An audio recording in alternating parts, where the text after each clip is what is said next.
Ya, Assalamualaikum warahmatullahi wabarakatuh. Jadi, pada kesempatan kali ini saya akan coba membahas ya terkait dengan RAM ya, Random Access Memory. Jadi, ini sudah sampai ke materi yang keenam ya. Jadi, kemarin kita sudah membahas terkait dengan beberapa hal ya yang ada di arsitektur komputer, ada prosesor, kemudian ada mainboard, kemudian ada eh, apa namanya prosesor, mainboard, kemudian ada beberapa port, beberapa konektor ya yang sudah kita pelajari. Kemudian kita sampai kepada pembahasan terkait dengan RAM ya. Jadi kemarin kita sudah singgung juga terkait dengan media penyimpanan, di antaranya ada apa namanya uh, hard disk ya. Namun untuk kesempatan kali ini kita akan coba bahas terkait dengan media penyimpanan juga ya. Tapi kali ini kita akan membahas media penyimpanan yang tidak permanen gitu ya. Artinya kalau RAM ini nanti dia bekerja efektif ketika listriknya hidup gitu ya. Artinya ketika listrik mati nanti dia tidak akan bisa menyimpan data lagi gitu. Nah, kali ini kita akan mencoba untuk mengetahui ya terkait dengan jenis-jenis dan generasi RAM gitu. Jadi apa saja jenis-jenis yang ada RAM untuk saat ini, kemudian generasinya apa aja gitu. Baik, bagi yang belum tahu ya terkait dengan RAM ya. Jadi posisi RAM itu sebenarnya di mana sih gitu ya. Nah, coba teman-teman lihat di sini ada sebuah perangkat ya, perangkat komputer gitu ya. Nah, perangkat komputer ini apa namanya sudah dibuka casingnya ya. Casingnya sudah dibuka, kemudian kita lihat nih, ya di sini ada prosesor ya kan, kemudian ada mainboardnya, ada harddisknya juga gitu kan. Kemudian ada bagian di samping prosesornya, ini namanya adalah RAM ya. Nah, cara masangnya bagaimana? Nah, cara masangnya adalah seperti ini ya.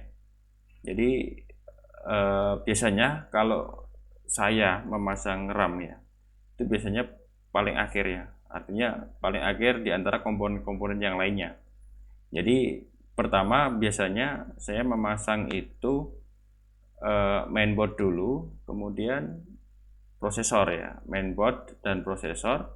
Kemudian setelah itu pengkabelan ya. Jadi mainboard dan prosesor tadi dimasukkan ke dalam casing ya. Kemudian habis itu menyusul juga kalau ada VGA apa namanya VGA cardnya, silahkan ditambahkan VGA card. Kemudian tadi mainboard, prosesor, pengkabelan, VGA card, baru terakhir itu adalah RAM ya. Nah, kenapa kok saya lebih suka terakhir ya masang RAM-nya? Karena RAM ini paling gampang sih sebenarnya masangnya gitu ya. Paling gampang dan modelnya begini ya. Nah, takutnya nanti kalau misalnya ini dipasang duluan gitu kan, kita akan kesusahan masang prosesornya ini karena ini terlalu berdekatan ya. Jadi untuk memasangnya biasanya saya terakhir aja karena ini juga gampang lepasnya gitu. Nah, kita akan lihat ya kalau misalnya dibongkar ya seperti ini ya biar lebih jelas ya. Jadi ini tadi prosesor, kemudian di sini adalah RAM ya. Nah, RAM ada beberapa tipe nih ya. Ada yang menggunakan pendingin ya. Di sini sudah ada heatsinknya, sudah ada pendinginnya. Nah, ini tanpa pendingin ya. Nah, kemudian ini ada yang modelnya agak kecil ya. Jadi yang ini nanti istilahnya DIM, kemudian ini istilahnya SODIMM ya. Ini biasanya untuk PC, ini biasanya untuk laptop ya. Nah, nanti kalau teman-teman beli RAM yang akan digunakan untuk PC, maka belilah yang panjang, yang besar seperti ini ya. Tapi kalau ingin digunakan untuk laptop, ya silahkan beli yang pendek ya, yang seperti ini gitu. Nah, harganya sebenarnya kurang lebih sama saja gitu. Kan harganya kurang lebih sama saja. Nah, tergantung nanti generasi dan kecepatannya. Kemudian kapasitas juga mempengaruhi harga juga. Nah, jadi cara masangnya adalah seperti ini ya. Jadi ini ada slotnya ada 4, bisa diisi satu atau diisi semuanya juga bisa. Tergantung dari RAM yang dipunyai gitu. Nah, ini ya. Jadi cukup sederhana sekali gitu. Nah, dalam RAM ya, ada beberapa hal ya yang biasanya ada gitu ya, yang sering kita dengar ya. Yang pertama ada kapasitas, kemudian ada FSB, ada bandwidth, ya. Kemudian ada volatil ya, gitu, volatil. Oke ya. Nah ini yang saya katakan tadi ya. Jadi sifat RAM itu dia hanya bisa menyimpan data itu pada saat ada aliran listrik gitu, atau istilahnya kalau PC-nya nyala gitu. Kalau listriknya mati ya hilang datanya, di ngereset lagi gitu, jadi nol itu datanya ya. Nah, untuk kapasitas ya, kapasitas ini biasanya RAM yang ada di pasaran itu satuannya atau istilahnya sebutannya adalah gigabyte gitu. Meskipun gigabyte ini ada sebuah merek ya, sebuah merek yang salah satu vendor ya, salah satu vendor yang mungkin juga teman-teman kenal gitu ya. Namun ini satuan juga dalam kapasitas gitu ya, gigabyte. Kalau dulu mungkin yang DDR1 itu masih ada satuan MB ya, 128 MB, kemudian 512 MB gitu kan, 1 giga gitu ya. Dulu 1 giga waktu saya SMA itu baru apa namanya muncul RAM yang 512 atau 1 giga tuh yang paling baru ya. Namun untuk saat ini sepertinya tidak ada lagi yang satuannya adalah MB. Jadi semuanya sudah giga gitu. Nah, kemudian ada istilah FSB ya, atau singkatan frontside bus ya. Nah, ini besarnya jalan ya, jalan data antara prosesor dan RAM. Nah, jadi berapa lebar jalurnya gitu ya. Nah, biasanya sama juga dengan apa namanya kecepatannya, kecepatan disesuaikan. Nah, kalau kita membeli sebuah RAM itu biasanya ada sebuah catatannya dari vendor ya terkait dengan RAM ini support untuk mainboard yang seri apa ya, atau mungkin prosesor juga cocok dengan RAM yang kecepatan berapa atau seri berapa gitu ya. Jadi ada beberapa batasan-batasan ya, atau istilahnya limitasi ya. Limitasi bisa ada di dalam prosesor, bisa ada di dalam mainboard ya. Kemarin sudah saya jelaskan bahwa beberapa mainboard ya itu akan sesuai dengan chipsetnya ya. Apakah chipsetnya itu bisa menjalankan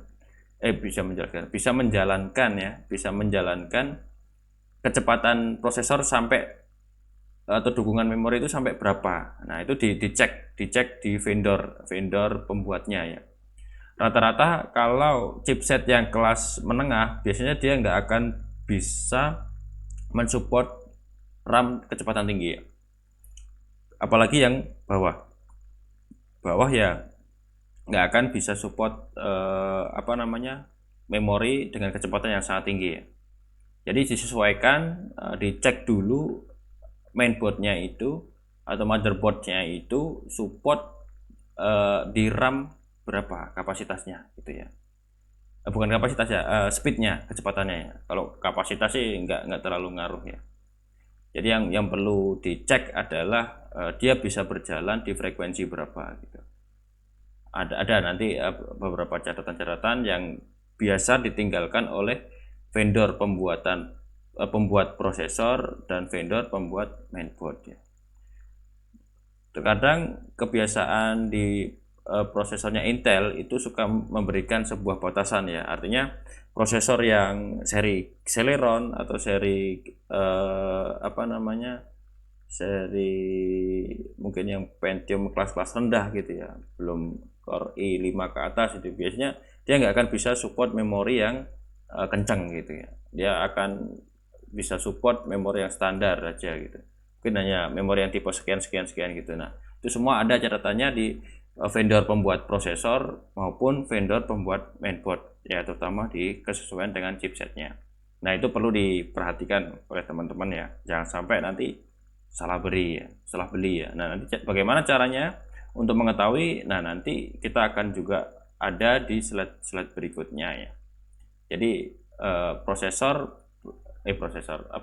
RAM bentuknya seperti ini ya, hampir sama seperti NVMe ya, kalau teman-teman masih ingat. Kalau RAM itu memanjang seperti ini konektornya, kalau NVMe itu ada di sebelah ujungnya. Nah, ingat ya, RAM itu bentuknya memanjang, NVMe itu konektornya ada di ujungnya atau pucuknya gitu ya. Oke, gitu ya. Nah, yang ada di pasaran ada dua tipe ya, yang mungkin banyak dijumpai, yang biasa dipakai untuk PC maupun laptop ya. Jadi ada tipe DIMM dan tipe SODIMM ya. Nah, tipe DIMM ini biasanya bentuknya panjang ya, Kalau SODIMM itu bentuknya pendek ya. Kenapa pendek ya? Karena ini dibuat untuk PC ya, biar cukup tempatnya, mudah untuk menghemat tempat ya, karena terbatas sekali kan. Kalau laptop itu kan kecil sekali gitu ya. Nah, kalau PC ya bisa agak panjang ya, gitu ya. Jadi ada dua tipe memori, SODIMM atau DIMM. Kalau laptop pasti yang ini ya, nggak mungkin yang ini ya, pasti yang SODIMM gitu kan. Itu ya, jadi perlu diingat ada dua tipe ya. Nah, kemudian ada lagi ya, ternyata DDR itu sudah ada beberapa generasi ya. Sebenarnya ada generasi yang sebelum DDR ya, namun tidak akan saya jelaskan pada sesi ini, dan mungkin teman-teman nanti bisa pelajari sendiri. Dan untuk pembahasan kali ini saya hanya akan membahas terkait dengan DDR saja, karena ini yang mungkin sekarang masih dijumpai oleh kita di pasaran ya. Sebelum ini sepertinya sudah nggak banyak di pasaran, sudah susah gitu. DDR1 pun sekarang sudah mulai agak susah nyarinya gitu ya. Jadi mulai dari DDR1, DDR2, DDR3 dan DDR4 ya. Nah, cara mengidentifikasinya bagaimana? Dari bentuknya itu sudah beda ya. Jadi kalau kita lihat notch-nya ya, kalau di gambar sebelah kiri agak jelas ya. Jadi kalau kita tarik garis lurus ya, ini proses pembuatannya pun juga ada beda. Notch-nya itu kalau DDR1 di sini, DDR2 agak ke kanan, DDR3 ke kanan lagi. Nah, DDR4 agak balik ke kanan lagi gitu ya. Namun perlu diingat, biasanya untuk DDR RAM ini ketika dipasang di dalam mainboard yang tidak sesuai, pasti dia tidak akan bisa kepasang ya. Bisa kepasang kalau dipaksa dan patah gitu. Nah, itu tetap nanti nggak akan bisa berfungsi ya, karena ini notnya ini sudah disesuaikan dengan generasinya, kemudian disesuaikan dengan dukungan mainboardnya. Bisa nggak misalnya RAM DDR4 dipasang di mainboard yang DDR2? Ya nggak bisa. Kalau misalnya dipaksa gitu ya bisa juga, tapi tidak akan bisa jalan ya, karena notch-nya ini pun juga tidak akan sesuai, pasti tidak akan bisa pas dipasang gitu ya, karena ini memang dari vendor memang sudah membedakan supaya tidak keliru dalam proses pembuatan. Nah, ini bukan pembuatan ya, dan proses pemasangan ya. Jadi dari sini sudah kelihatan ya, dari bentuknya, dari notnya sudah kelihatan. Mulai dari DDR1 ya, IC-nya besar-besar gitu ya, kemudian makin kecil dan makin kecil lagi ya. Nah, ini yang sekarang berada di pasaran ya, itu sampai DDR4 ya. Meskipun nanti kemungkinan tahun depan atau tahun 2001 ya atau 2002 itu akan lahir atau mungkin akan rilis di pasaran DDR5 ya. Namun untuk saat ini masih sampai di DDR4 ya. Jadi yang perlu kita ulas di sini adalah sampai DDR4 dulu ya. Nah, begini ya, jadi bentuknya udah beda ya gitu. Nah, dalam frekuensi ya, RAM itu biasanya ada istilah real, ada yang efektif ya. Apa yang membedakan gitu kan? Nah, kalau kita beli RAM seperti ini ya, ini ada tulisannya seperti ini nih. Nah, 4G, nah ini maksudnya apa? 4G ini merupakan kapasitasnya, besarnya itu adalah 4 GB ya. Kemudian di sini ada DDR3. Nah, DDR3 ini merupakan generasi ya, generasi DDR yang ketiga. Kemudian di sini ada 1600 ya. Nah, 1600 ini merupakan ini ya, apa namanya, frekuensi efektif. Nah, efektif ini kenapa kok bisa dikatakan efektif? Karena ini kan D ya, dual ya, dual. Nah, artinya apa namanya, frekuensi realnya itu adalah setengah dari yang tertulis di sini ya. Jadi frekuensi realnya itu sebenarnya dia berjalan pada kecepatan 800-an MHz ya. Jadi bukan 1600 MHz, enggak ya. Karena ini dual ya berarti separohnya gitu ya, separohnya. Jadi begitu ya. Jadi kalau misalnya ini 1600 berarti speednya itu adalah separuhnya, tinggal dibagi dua aja. Ya, itu cara gampangnya gitu. Jadi nggak usah bingung-bingung kalau misalnya. Jadi yang paling jadi waktu apa namanya beli ya, jadi patokan itu pertama adalah kapasitas ya. Kapasitasnya berapa gitu kan. Meskipun sebelumnya kapasitas harusnya melihat DDR dulu ya, generasi keberapa dulu gitu ya. Berapa DDR generasi keberapa, kemudian speed yang diminta berapa, baru nanti ke kapasitas yang diinginkan mau berapa gitu. 4 GB kah, 8 GB atau 2 GB gitu. Ya, jadi ini yang perlu dipertimbangkan ya. Jadi bagaimana cara mengetahui laptop kita atau PC kita itu menggunakan DDR generasi keberapa? 3 kah atau 4 kah gitu ya. Jadi rata-rata yang beredar saat ini kalau nggak 3 ya 4 ya. Rata-rata kebanyakan ya. Kalau yang keluaran baru saya yakin 100% pasti sudah 4 ya. 3 itu mungkin kalau yang DDR3 seri low ya. Itu yang biasanya di kelas-kelas atas terkadang malah masih ya, karena mengejar istilahnya daya gitu ya, DDR3L gitu. Nah, itu terkadang masih ditemukan gitu. Namun untuk yang di laptop yang generasi baru pasti sudah menggunakan DDR4 gitu. Itu pasti ya. Ya. Kalau enggak ya bisa jarang-jarang sih yang 3 itu. Karena sekarang sudah mau masuk ke generasi yang kelima gitu. Jadi gitu ya. Jadi untuk mencari frekuensi realnya itu adalah yang tertulis di sini itu tinggal dibagi dua. DDR3 berapa berarti tinggal dibagi dua. Gitu ya. Nah, oke, selanjutnya ya. Nah, kita akan coba lihat ya, ketika kita cari di sebuah marketplace atau mungkin di toko komputer ya, atau di tempat-tempat lain. Nah, kebiasaannya biasanya bagi orang awam itu nggak tahu juga ya. Kalau bagi saya kali ya, bagi saya itu kalau misalnya saya mencari sebuah produk itu lebih suka di marketplace ya. Kenapa? Kita bisa membaca deskripsinya itu secara puas gitu ya. Artinya bisa mengkomparasi antar toko satu dan lainnya. Kita bisa melihat, kita juga bisa belajar spesifikasi di situ ya kan. Dan detail-detail itu bisa kita pelajari. Beda kalau kita datang ke toko ya. Datang ke toko itu terkadang kita nggak akan mendapatkan hal seperti itu. Biasanya cuma ditanya mau RAM DDR berapa gitu, DDR3 atau DDR4 gitu. Kita nggak tahu DDR3 itu untuk apa, DDR4 itu untuk apa, berapa kemampuannya untuk apa saja yang bisa dipasangkan di mainboard yang seperti apa saja, kita pasti bingung juga. Tapi ketika kita melihat di marketplace, biasanya di situ dijelaskan ya secara detail produknya gitu. Nah, kita bisa cari-cari juga, misalnya kita ingin melihat nih salah satu produk, misalnya ini Kingston ya, HyperX Fury ya. Nah, ini DDR4 2666 MHz. Nah, saya yakin ketika teman-teman ingin membeli seperti ini ya, pasti juga bingung gitu ya. Kalau yang mungkin belum pernah beli gitu ya.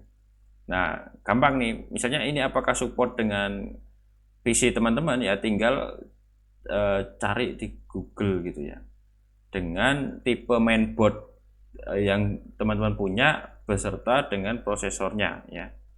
Kemudian dia support nggak dengan memori kecepatan 266 dari Kingston gitu. Kalau ada di data listnya, data istilahnya apa ya itu bukan LOA ya, pokoknya ada yang vendor list ya, vendor list yang vendor udah tuliskan kira-kira dia support memori yang tipe apa, itu ada di setiap vendor prosesor, setiap vendor mainboard ada ya. Nah, ini tinggal dicek di sana. Rata-rata rata-rata untuk yang 2666 ini banyak yang bisa disupport ya. Mainboard yang menengah ke bawah kayaknya masih bisa menjalankan ini ya. Jadi kalau di sini tertulis 2666 berarti speednya adalah 1333 ya. Jadi speed yang realnya, nah ini kan yang real yang benar-benar berjalan itu adalah 1333 ya, dengan separuhnya gitu. Nah, ini DDR4 ya. Nah, kemudian ada DDR3 gitu. Nah, ada DDR3, kemudian ada apa lagi ya? Nah, di sini ada SODIMM. Nah, SODIMM seperti ini ya. Jadi kalau teman-teman cari di salah satu marketplace, ketikkan RAM, ya pasti nanti akan keluar banyak gitu ya. Nah, seperti ini ya. Nah, ini yang bentuknya kecil itu adalah SODIMM ya. Nah, ini biasanya untuk laptop ya. Jadi kalau teman-teman cari yang pendek seperti ini, berarti ini digunakan untuk laptop ya. Jadi jangan dipakai untuk yang PC ya, nggak akan bisa. Karena slotnya itu lebih panjang kalau di PC ya. Kalau di laptop kan kecil ya. Nah, kemudian ada juga ini yang mungkin seri yang speed tinggi ya. Speed tinggi itu seperti ini ya, 3200 ya. Nah, ini yang speed normal ya, yang rata-rata banyak yang bisa berjalan itu 2666. Kalau 3200 ini terkadang beberapa mainboard itu butuh mengaktifkan XMP-nya, XMP profile-nya. Jadi perlu ditangani secara khusus ya. Dibuka dulu gitu. Kemudian dicek juga apakah prosesornya juga bisa diizinkan oleh vendor untuk menjalankan dengan kecepatan sekian ya. Ya itu perlu dicek juga gitu. Tapi rata-rata kalau kelas vendor yang chipsetnya kelas tinggi ya, rata-rata pasti bisa gitu ya. Seri-seri untuk seri OC, untuk seri-seri yang untuk gaming multimedia dan lain sebagainya yang harganya mahal-mahal lah, chipsetnya kelas atas itu biasanya akan support dengan ini ya. Artinya semakin tinggi kecepatannya butuh usaha ya, butuh usaha untuk bisa menjalankan memori tersebut dengan baik ya. Nah, kalau misalnya teman-teman pengen ribet ya jalankan dengan kecepatan standar aja gitu. Kalau misalnya nggak pengen ribet ya, tapi kalau pengen mendapatkan performa yang jos gitu ya, ya silahkan teman-teman otak-atik di upgrade kecepatan atau jenis RAM-nya ke RAM yang mempunyai kecepatan yang lebih tinggi gitu. Nah, silahkan saja bisa gitu. Tapi ingat, pastikan mainboard-nya dan prosesornya itu bisa menjalankan memori tersebut dengan baik.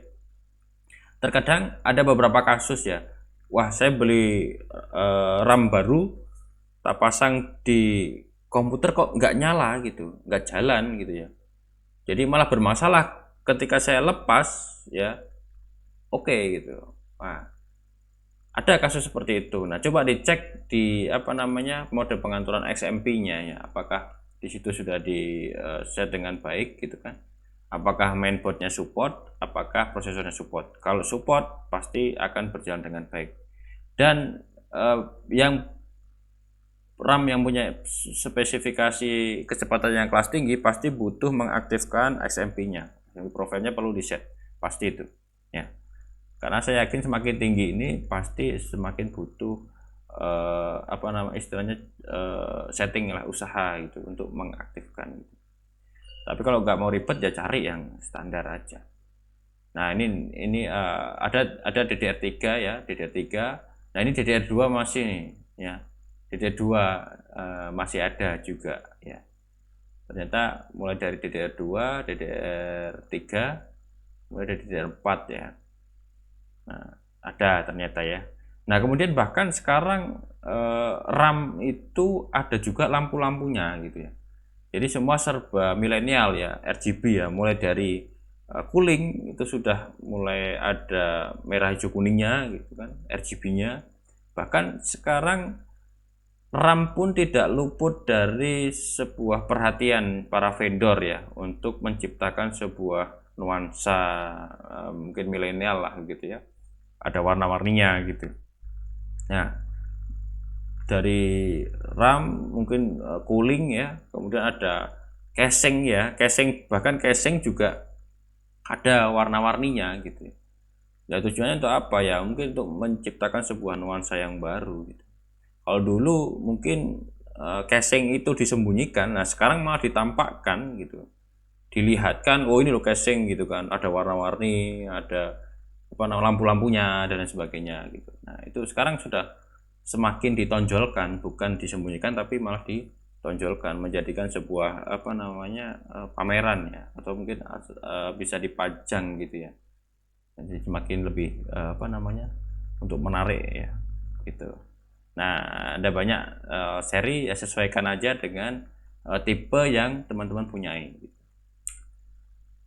Nah, ini cara membaca RAM ya. Ketika teman-teman tidak ingin membongkar PC-nya dulu gitu ya, kita bisa menggunakan software ya yang bernama CPU Z gitu ya.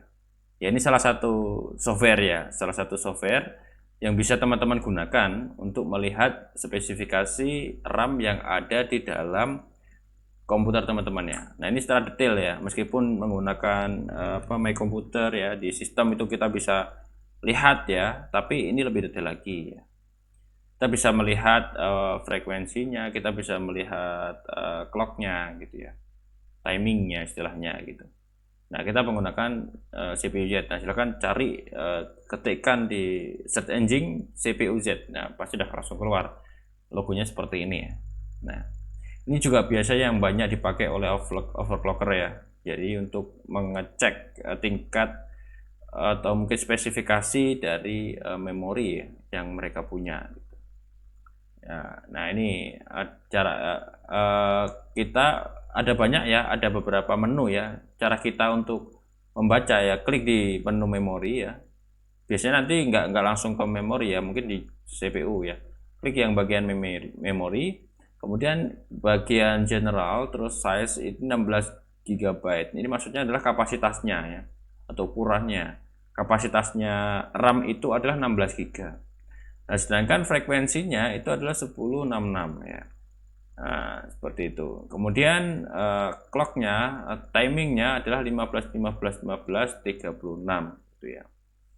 Nah, ini untuk apa namanya, bagi yang suka overclock ya pasti akan tahu terkait dengan clock ya yang ada di sini, timingnya gitu ya. Timing, frekuensi ya, itu pasti banyak dimainkan gitu kan.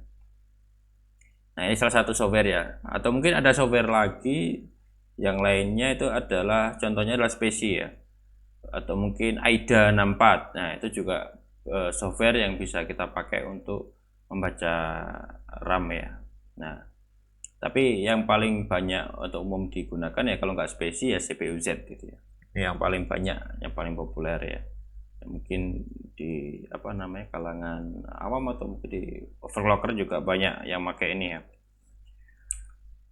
Baik, nah kita akan coba lihat sedikit ya terkait dengan timing gitu ya. Jadi untuk ketika kita beli sebuah RAM itu terkadang kita ada tulisan timing ya. Tapi kalau teman-teman merasa pusing ya, nggak perlu melihat ini sampai detail juga nggak apa-apa gitu ya. Yang penting adalah mau beli DDR berapa, apa namanya, frekuensinya berapa, kapasitasnya berapa, udah itu aja. Itu yang menjadi catatan itu. Masalah timing karena mungkin kebutuhan kita tidak untuk menaikkan performa secara signifikan ya, tidak untuk di overclock dan yang lain-lain gitu ya. Ya cukup teman-teman ikuti panduan spesifikasi yang bisa vendor berikan ya. Artinya vendor itu sudah mengetes juga beberapa produk yang ada di pasaran. Misalnya vendor mainboard, ya nanti dia akan sudah mencoba beberapa RAM yang ada di pasaran, sudah kita coba. Dan dia akan buat list ya. Oh, ini loh mainboard saya yang tipe ini, dia akan bisa berjalan dengan baik dengan menggunakan RAM yang merek ini, kemudian seri ini. Ya, itu sudah detail semuanya ada di situ. Ya, kalau teman-teman nggak pengen ribet terkait dengan apa namanya detail timingnya, ya mau timing yang berapa, ya nggak usah terlalu dipikirkan. Tapi yang perlu dipikirkan adalah tipenya itu DDR berapa, kapasitasnya dan frekuensinya ya. Pengen apa lari di apa namanya di frekuensi berapa gitu ya, bisa mensupport sampai sejauh mana gitu ya. Nah, jadi ini merupakan sebuah parameter ya, parameter untuk menentukan seberapa cepat memori diakses oleh memori controller ya. Nah, ini apa namanya sebuah timing ya, tidak selalu memang timing yang kecil itu semakin cepat, yang besar makin lambat, tidak. Banyak faktor yang mempengaruhi ya. Memang vendor itu sudah mengemas untuk memori itu bisa berjalan sebaik-baiknya gitu ya. Jadi terkadang ada timingnya itu tinggi tapi frekuensinya gede gitu ya. Karena frekuensi semakin gede butuh timingnya juga nggak bisa di press semakin kecil juga susah gitu. Susah sekali di pasaran menemukan yang benar-benar bisa seperti itu gitu ya. Jadi memang perlu sebuah penanganan khusus ya, atau mungkin teman-teman kalau bagi yang suka mengoverclock ya silahkan, kalau misalnya ingin apa namanya melakukan overclocking gitu boleh. Nah, dari keempat tadi ya sebenarnya ada yang dari empat ini ya, 1 2 3 4 ya. Ini yang perlu diperhatikan sebenarnya ada 3 ya, CL, TRCD, dan TRP. Yang ini yang berefek lumayan ya terkait dengan performa. Sedangkan yang keempat ini biasanya hanya terkait dengan kestabilan ya. Nah, jadi tinggal teman-teman nanti apa ketika beli biasanya ada tulisan nih berapa gitu ya. Ada 4 digit itu kan, 15 15 15 36 atau 11 11 11 berapa gitu ya. Itu ada ya. Ya, tapi kalau misalnya teman-teman nggak pengen ribet ya nggak usah dilihat lagi gitu ya. Cukup dilihat pada size, frekuensi ya, dan memori DDR berapa itu yang paling gampang ya.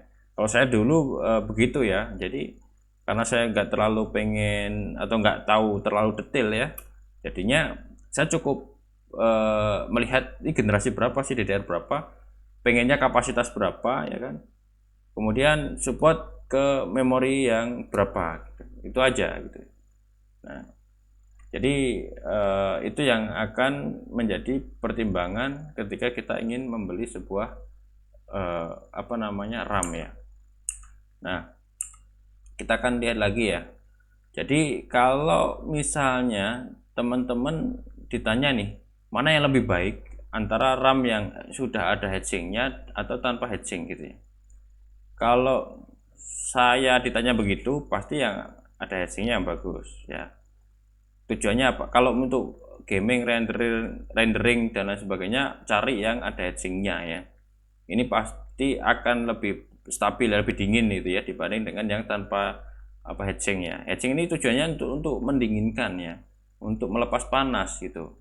Kalau tanpa ada ini ya akan panas ketika load atau bebannya itu tinggi gitu ya. Jadi silakan teman-teman cari ya. Jadi kalau misalnya nanti mau upgrade RAM gitu ya, pertama lihat spesifikasi dulu ya dengan menggunakan software yang ada di pasaran, kemudian cek di dalam PC teman-teman itu sekarang ini berjalan pada seri RAM berapa, frekuensi berapa ya. Kalau sudah ketemu ya silakan langsung cari yang ada di pasarannya. Contoh begini, DDR3 1600. Oke, kita cari di sini. Cari yang DDR3 1600. Nah, ini cocok ini sudah. Ya, kalau misalnya nanti teman-teman punya RAM yang ada di PC seperti ini ya, berarti bisa disandingkan dengan RAM yang seperti ini ya. Yang penting adalah frekuensinya sama ya. Meskipun mereknya beda, frekuensinya sama, masih akan bisa berjalan dengan baik ya. Tapi kalau frekuensinya udah beda, apalagi generasinya beda, wah pasti nggak akan bisa jalan gitu. Terkadang kalau kita menjalankan dua RAM, terkadang terjadi blue screen. Nah, biasanya ada masalah terkait dengan salah satu RAM atau mungkin perbedaan speed ya. Kalau saya terkadang dulu meskipun generasinya sama, speednya itu selisih lah. Selisih itu terkadang masih mengalami blue screen ya. Nah, terus kita coba ganti dengan spesifikasi yang sama ya, speednya sama, ya sudah, akhirnya berjalan dengan baik ya. Ingat, untuk menjalankan sebuah komputer yang menggunakan dua RAM ya, apalagi yang prosesor sekarang, apalagi AMD ya, dual channel atau dua slot yang diisi RAM itu akan jauh lebih bagus dibanding dengan hanya mengandalkan satu RAM ya. Misalnya teman-teman ingin menggunakan RAM 8 GB ya, silahkan gunakan 4 dua slot, dual channel itu jauh lebih bagus dibanding dengan satu slot 8 GB ya. Itu yang harus menjadi pertimbangan. Nah, ketika teman-teman di PC-nya atau di laptopnya sudah ada satu slot, ya berarti tinggal tambahkan satu slot kalau masih ada slotnya. Kalau di laptop ya terkadang ada slotnya, terkadang hanya satu gitu ya. Terkadang ada dua, terkadang hanya satu. Kalau hanya satu, berarti yang lama harus di-replace, harus diganti dengan kapasitas yang lebih gede. Kalau nggak ada, ya berarti kalau ada, berarti tinggal ditambahkan gitu ya. Bisa nggak ditambahkan 2 GB dan 8 GB? Ya bisa gitu. Selama serinya sama gitu ya. Serinya sama. Kalau misalnya PC lebih mudah lagi, PC itu paling enggak ada dua slot ya, paling enggak ada dua slot. Kalau sudah ada satu slot 4 GB, pengen menambahkan ya cari ya 4 GB tambah 8 jadi 12, nggak masalah. Meskipun kapasitasnya beda, tapi spesifikasi speednya sama, ya udah nggak apa-apa. Frekuensinya sama, aman. Gitu. Meskipun kapasitasnya berbeda ya, gitu.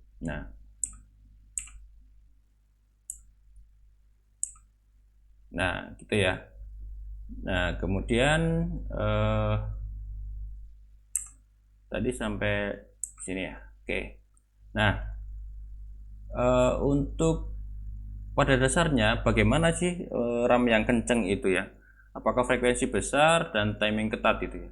Ya sebenarnya harusnya begitu gitu. Cuman pada kenyataannya sulit mendapatkan RAM yang berjalan di frekuensi yang besar, namun timingnya kecil. Nah, itu susah. Seperti yang saya katakan sebelumnya tadi gitu ya. Belum tentu memang vendor itu menciptakan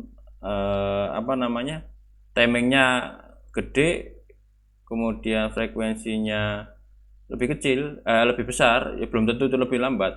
Ya, bisa jadi itu lebih cepat juga gitu.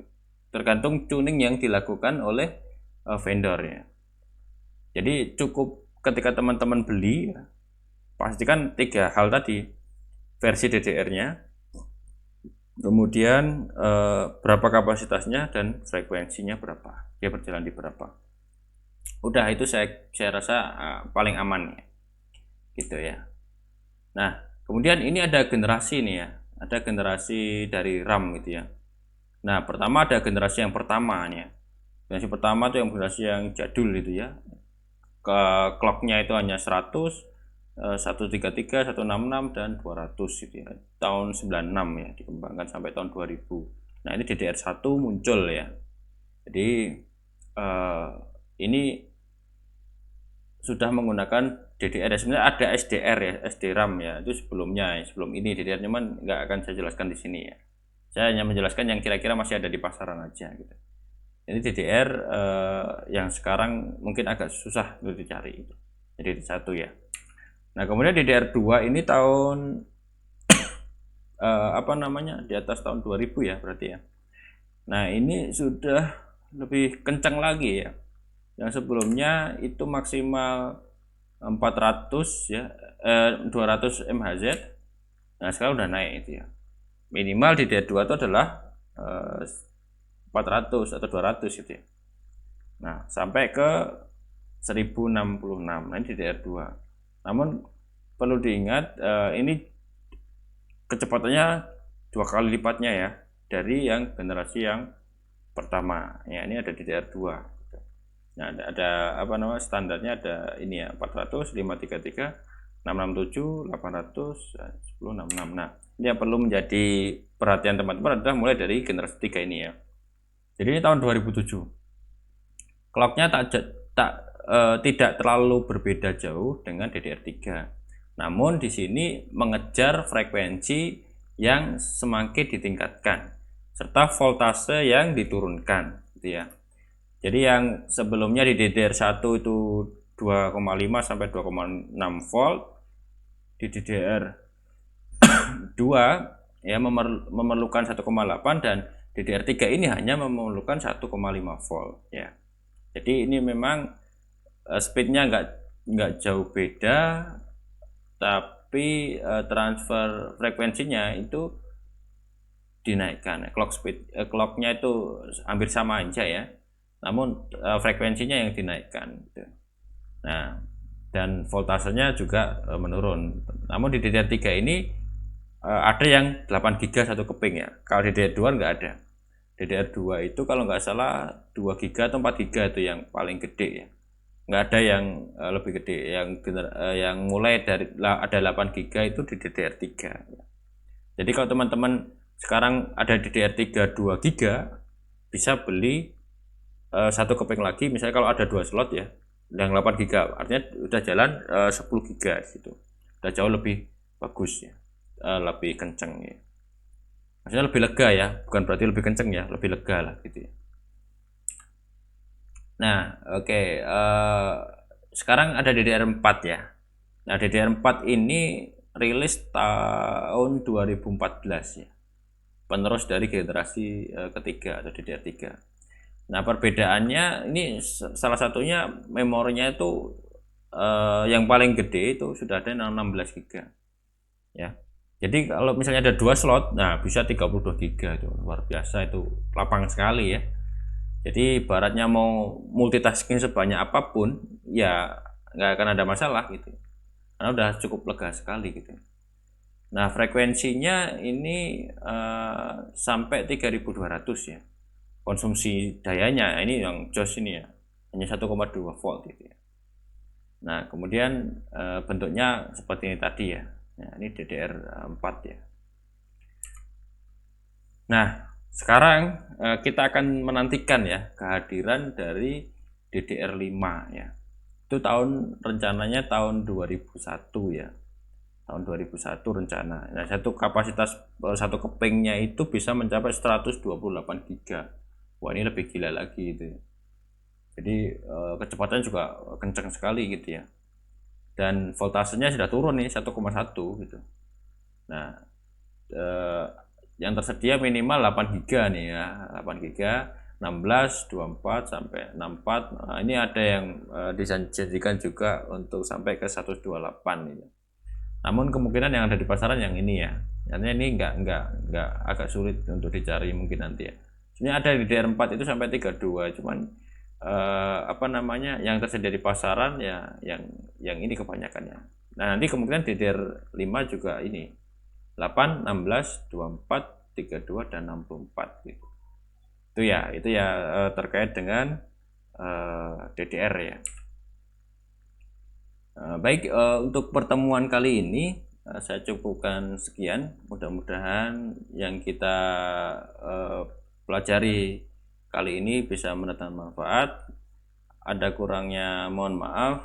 Terima kasih. Wassalamualaikum warahmatullahi wabarakatuh.